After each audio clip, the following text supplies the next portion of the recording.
We have, over the course of the last, I would say, 2 decades, seen increasing incursions in our way of life as a result of climate. No country has been spared the effects of changing weather patterns, but developing countries and island states in particular are facing the brunt of climate change while not really having contributed much to the problem. We have had, for example, increase in droughts, in our case in Barbados, and I call the droughts and the water shortages the chronic NCDs of the climate crisis, and the hurricanes are the heart attacks.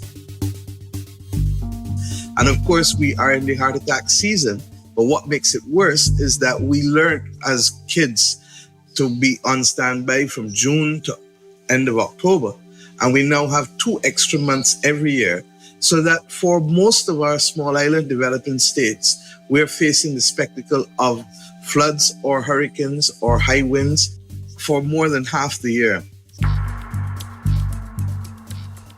Prime Minister Mia Mottley of Barbados and Madagascar's Minister of Economy and Finance, Richard Randriamandrato, joined IMF Managing Director Kristalina Georgieva to discuss the effects of natural disasters on these communities and economies and how policies should be designed to help countries adapt to this new reality. So these things are real. And if we have to spend money there in order to deal with these things, it means we're not spending money on the SDGs and the other development goals. Madagascar is not a small island. It's the biggest island in the world, with a lot of challenges as regard to disaster risk. And we are also facing, unfortunately, the same challenges as small islands. The cost of these damages, for example, during the last 10 years is about $2.5 billion. That is a lot of money. We are living in a more shock-prone world, and climate change is aggravating the frequency and intensity of disasters. I am very humbled to be on the same panel with those who are virtually on the front line of dealing with the consequences of natural disasters compounded now by COVID-19. For tourism-dependent economies, COVID has been devastating. And for us at the IMF, that recognition that we are all vulnerable, but the level of vulnerability in some countries, because of size and because of location, is much higher. And therefore, our attention ought to be concentrated on where the needs are most severe.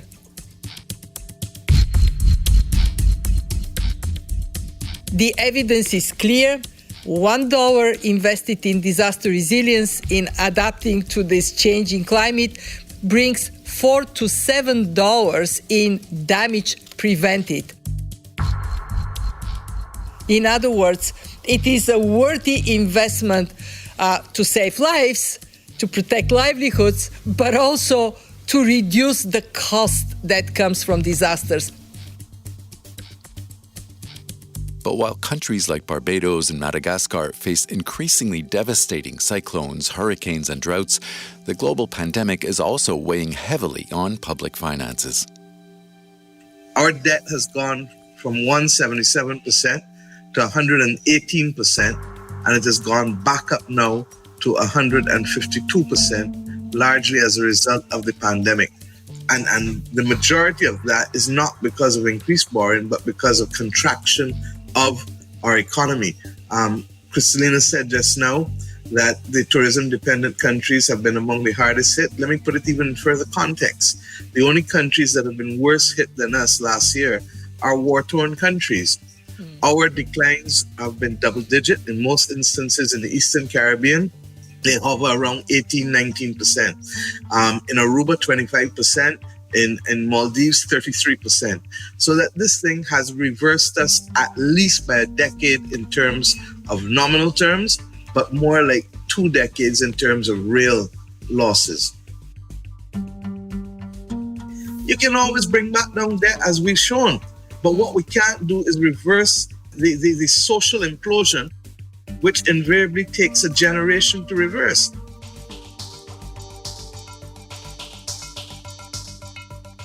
Climate change is a reality, today's reality, and it will take time to reverse the devastating effect of the climate change. This is a global issue, and therefore this is a global responsibility. We, as islands, small islands or big islands like Madagascar, we have nothing to do. To be honest, we have nothing to do with global emission of carbon, for example. So yes, we take our part of responsibility, but this must be done in accordance to international arrangements and so on. Fundamentally, to ask countries to have to carry the cost of borrowing for something that they did not start, for something that they did not do. And in circumstances where, because of that cost of borrowing and that fiscal space that is eaten up, that it means that we can't get on to basic issues of education and housing and healthcare and those other things that are critical to the SDGs, critical to good governance, critical to being able to create a better quality of life.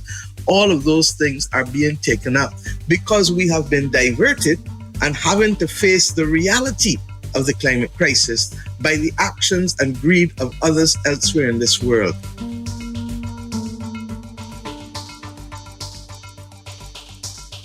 One of the big things we have done early in this crisis is to recognize that reserve requirements in the world have gone up, and that the COVID crisis has pushed countries to exhaust very often very limited reserves they counted on. When your economy shrinks by 10%, and at the same time you have to increase spending because of the pandemic, that of course makes you dip into your reserves to a dangerous level.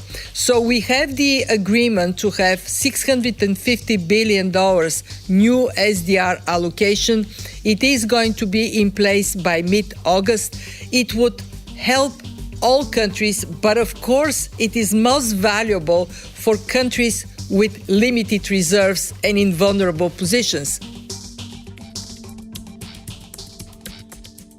We are facing additional expenditures at the very time that the pandemic has removed from us just about a third of our revenues. So I don't even need to explain further to you what that has meant. And let me just say before this finishes, because I really want to thank IMF, Kristalina. Without the IMF working with us and without the debt restructuring we did before the pandemic, God knows where we would be today. The most immediate relief that comes from the SDR allocation is this boost of reserves that countries will receive. And it is at no cost to anyone in the membership. This is deploying the strength of the collective to create this reserve asset called special drawing rights.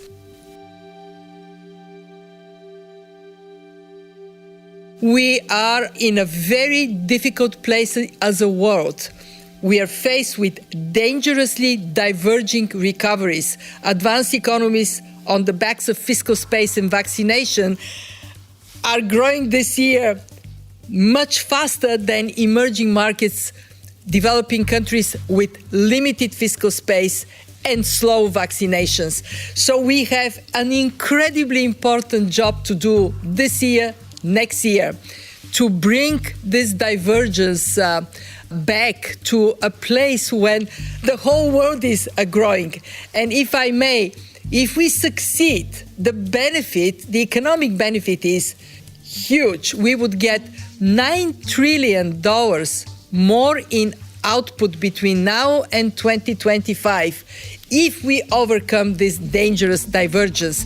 SDRs, part of the solution. And believe you me, I so much take it to heart to make them work to the fullest for the membership.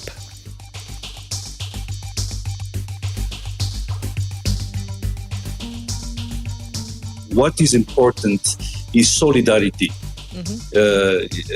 Facing climate change is not only about money.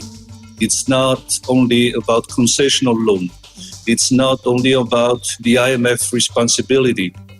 It's collective and public awareness vis-à-vis the future of our planet. We're not going to return to, 100 years ago. We are now facing the new realities. And therefore, we have to adapt our policies to that new reality. And above all, we have to make sure that new generation also adapt their state of mind to that new reality. Unfortunately or fortunately, I don't know, technology is sometimes pushing us to think differently, but we shall continue to make sure that le bon sens, as we say in French, the bon sens, the good sense, govern the world, rather than, the interest of capitalism or the logic of economic productivity and so on.